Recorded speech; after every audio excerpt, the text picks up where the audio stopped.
Yar wofi sun ce a garin su ko kwata bai yahe ba, dai ya ci waina. Ai a garin nan kowa tsoro na yake ji, daga manya masu gemu har yara tsoro na ake ji, saboda jarumi ne, ɗan fagen yaƙi ne da shiga daji tsaf. Ai ba wanda nake tsoro. Ai na gaya miki jarumin gaske ne ni. Ai tsoro na ake ji, kamar sarki haka nake. Baba, Yare. ka ga wani gaye can yana yi wata bebi ƙarya, bara mu je mu gane waye shi. Ko Shi wancan dan majagar can. dan ma can tashi mu je. Zai ci watar. Tema shi ma ɗin Ai ne. Yare.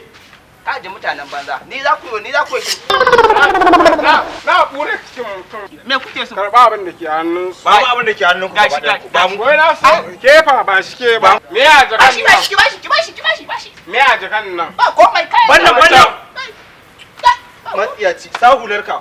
Me ya jakan nan? Ba komai a ciki. Na Kayan sawa Ka ne. ga nan sai an fita hanji. Babu ma ina Kai, cuta. zo wace, zo Misali.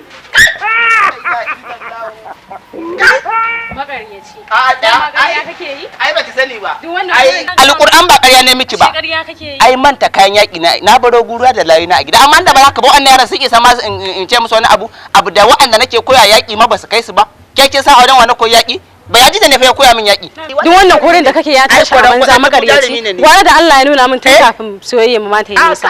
Magaryaci Hakuri da kawai. haba da Allah can. Ai ni da wallahi jarumi ne ni. Kai wallahi ba ya ji da ne ya koya min yaƙi.